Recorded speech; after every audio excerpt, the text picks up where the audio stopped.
If you've read Chapter 5 in this book, or looked at other videos, you've seen quick filters.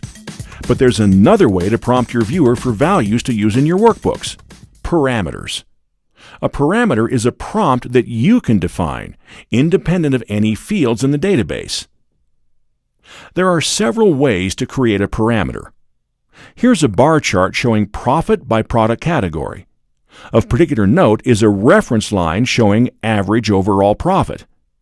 But I'd like to change the reference line to show a profit goal to compare to, and I'd like to prompt the viewer for that value. So I'll edit the reference line and click the Value drop-down list. Notice the option to create a parameter. I'll give the parameter a meaningful name, set the default value, and I think I'll set up a range to limit the parameter to between $25,000 and $100,000 in $5,000 increments.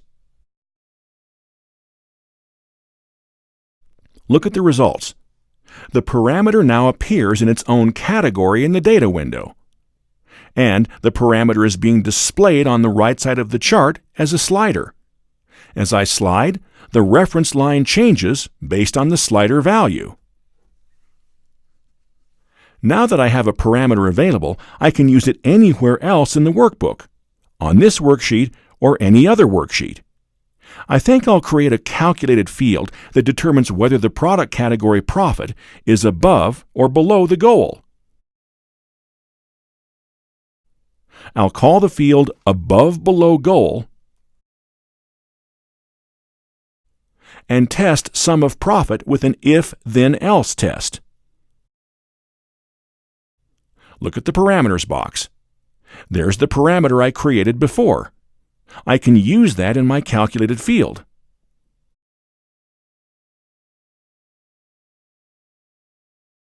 When I drop the calculated field on color on the marks card and slide the parameter, I can now see whether a category is above or below the profit parameter. Like quick filters, parameters can be displayed in a variety of ways, based on the context menu from the parameter.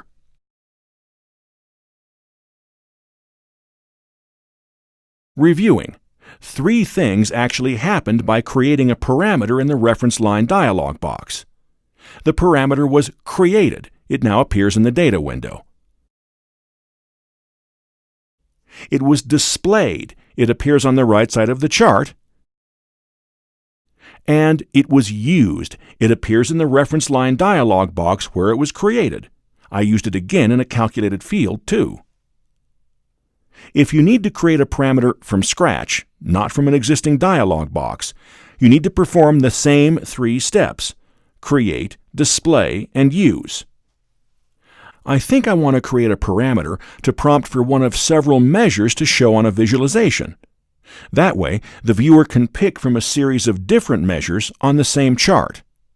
So, I'll create a new parameter by right-clicking in the data window. The first thing to consider is where to right-click. If you want to base a parameter on an existing dimension or measure, select that field first. In this case, I just want to prompt for 4 words, so I'll right-click on a blank area of the data window and use the context menu. I'll call this parameter which measure. Now, I have to pick a data type for the parameter. This determines how the viewer will supply a value to the parameter and how I use it on my chart.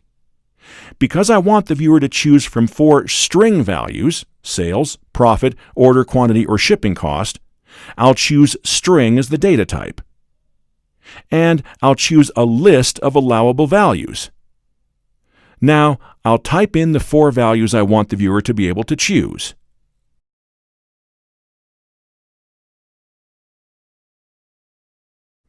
And click OK. That's step 1. I've created the parameter. Here it is in the data window. Now, I'll display it by right-clicking on it in the data window and choosing Show Parameter Control. While I'm at it, I'll display the context menu for the parameter and display the parameter as radio buttons.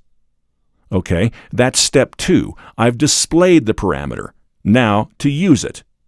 I'll create a calculated field that will use the value the viewer chooses from the parameter to return the desired measure.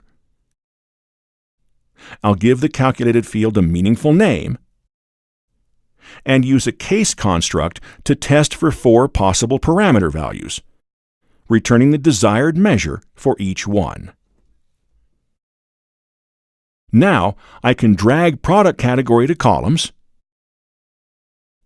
and the calculated field to rows.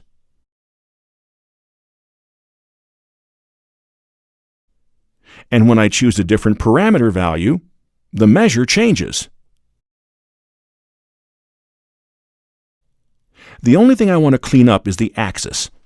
The calculated field name isn't very helpful. I'd rather show which measure is being viewed. So I'll edit the axis, delete the title, and just drag the parameter itself from the data window to rows in front of the calculated field. Now I just rotate the label, and I have a very flexible visualization based on the parameter.